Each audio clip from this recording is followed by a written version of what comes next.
জানো বধুয়া এসছে, আমার বধুয়া এসছে।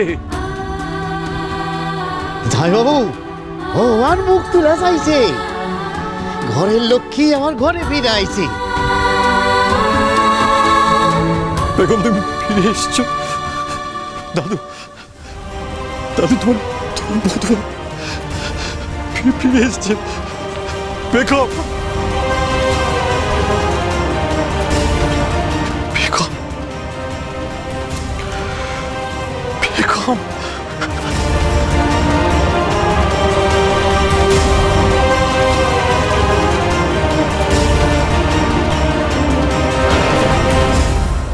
বেগম বেগম তুমি কোথায় ছিলে? কেন দিন আমার কাছে আসোনি? অনেক খুঁজেছি, অনেক মিস করেছি তোমাকে। বেগম বেগম কোথায় ছিলে?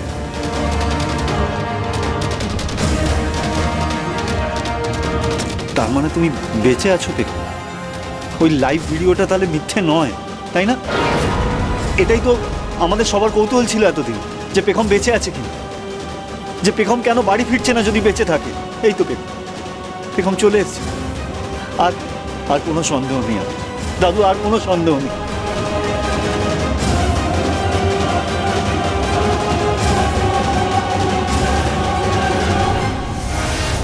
আমি ঝুমুরকে ও বাড়িতে পেখম সাজিয়ে নিয়ে যাব। ঝুমুর মরেছে, কিন্তু পেখম মরেনি। পেখম ফিরবে, আর পেখম ফিরলেই তোমার আঙ্কেলকে আমরা হাতে নাতে ধরতে পারবো। এটাই আমাদের এখন একমাত্র মিশন। ওই লোকটা দারুণ ধরত, ওকে ফাঁদে ফেলতে হলে পেখমকে ফিরতে হবে। অভিতাজ,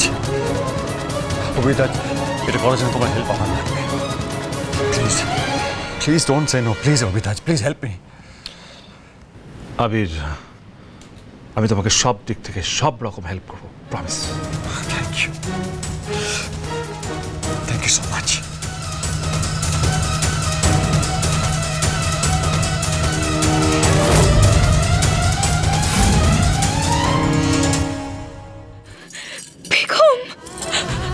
আমাদের পেখম এসছে, আমাদের পেখম এসছে। ও বেঁচে আছে, ফিরে এসছে। I missed you, I missed you.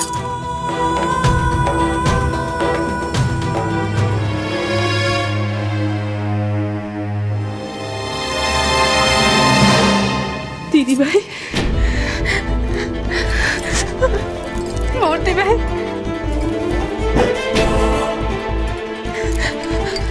শিনজি, Messi ভাই, মা, আমি আপনাদেরই পেখম। আমি ফিরে এসেছি মা, আমি ফিরে এসেছি।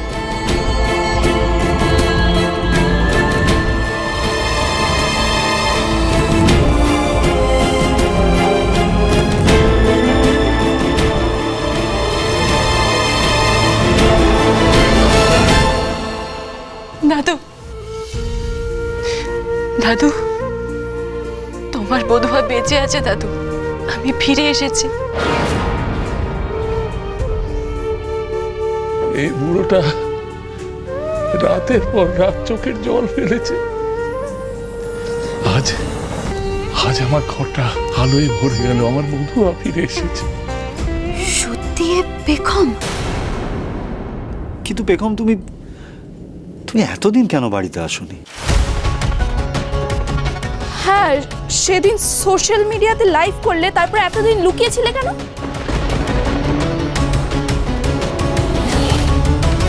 আমাদের সবকিছু বলো পেখম, আমাদের সবটা জানা দরকার। অভিতাজের কথা মনে আছে? অভিতাজ আমাদের স্ত্রীর হাজবেন্ড, ওকেও সবটা খুলে বলো তুমি। হ্যাঁ হ্যাঁ হ্যাঁ বৌমনি, বলো না, তোমার কে ক্ষতি করতে চেয়েছিল, আর কোথায় সে অপরাধী? তুমি নিজেকে বাঁচালে কিভাবে? রানা রায়চৌধুরী কিভাবে আমাকে মাটির তলায় জীবন্ত পুঁতে দিয়েছিল, সেই সব কিছু আমি তোমাদের জানাবো। কিন্তু ও যেখানেই পালিয়ে যাক না কেন, ও জানে না ওর প্রাণ ভোমরা আমার কাছে আছে।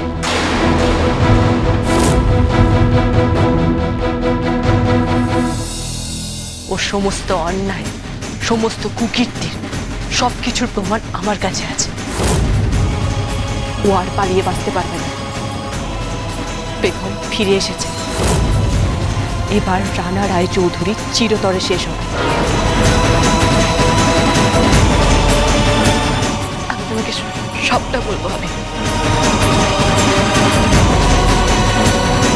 ওকে তোমাদের চোখের সামনে আমি ঠিক নিয়ে আসবো।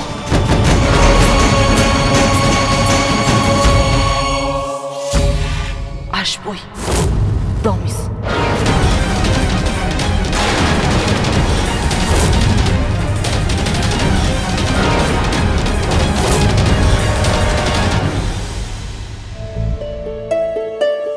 কি হলো বৌমনি, চলো।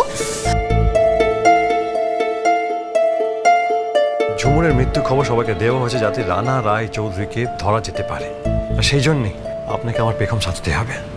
বৌমনি চলো ভিতরে চলো, এটা তো তোমারই ঘর, তুমি আর ছোদ্দা ভাই তো এই ঘরেই থাকতে, তোমার মনে আছে তো বৌমনি?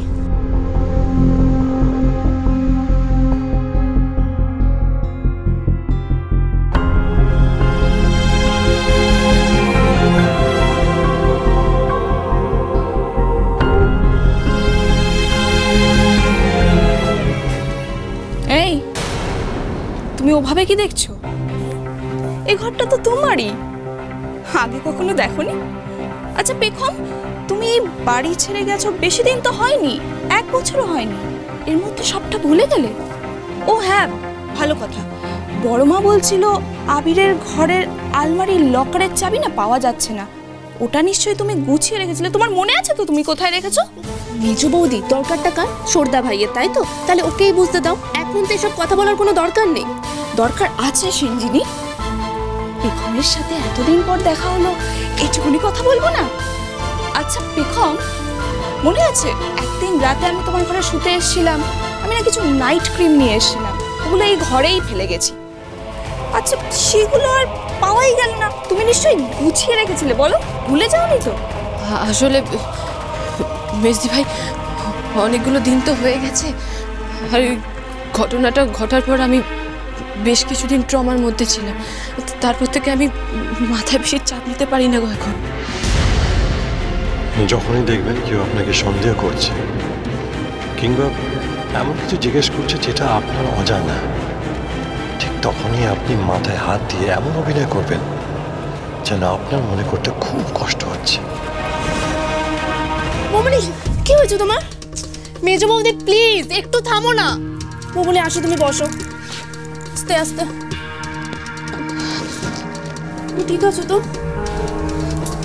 খুব শরীর খারাপ লাগছে না? আরে কি হলো তোমার, এত মাথা ঘুরছে? তোমাকে আমার ঠিক বিশ্বাস হচ্ছে না। থাক থাক, মাথায় যখন এতটা প্রেসার পড়ছে আর মনে করতে হবে না। অবশেষে পেখম ফিরে এসেছে, তাই আমারও ফিরে যাওয়ার পালা। কিন্তু কেন বারবার শুধু আমাকেই ফিরে যেতে হবে? আমি জানি গো দিদিমণি, আপনি কতটা কষ্ট পাচ্ছেন।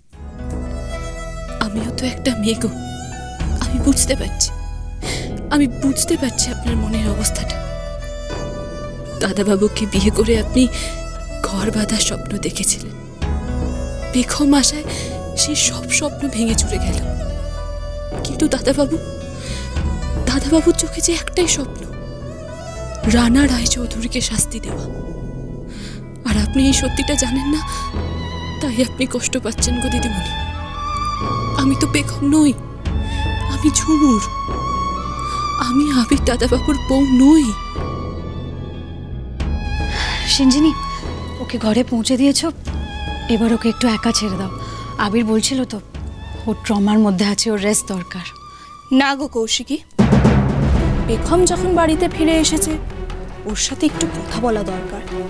এই তো বড় মা কিছুদিন আগেও আমাকে জিজ্ঞেস করছিল ঠাম্মি পেখমকে যে সোনার বালা জোড়া দিয়েছিল সেগুলো কোথায় রেখেছে জানতে হবে না? আবিরের লকারের চাবিই তো খুঁজে পাওয়া যাচ্ছে না। পেখম, তোমার নিশ্চয়ই মনে আছে ওগুলো তুমি কোথায় রেখেছিলে? ওগুলো কি তুমি তোমার হাতে পড়েছিলে? না মানে যখন তোমাকে মারতে নিয়ে গেছিল। মেজো বৌদি, তুমি আবার এসব ফালতু কথা শুরু করলে তো? কৌশিকী জানো কিছুক্ষণ আগে মেজ বৌদির জেরায় বৌমনি অসুস্থ হয়ে পড়েছিল, তাও দেখো তাও সেম আজে বাজে কথা বলে যাচ্ছে।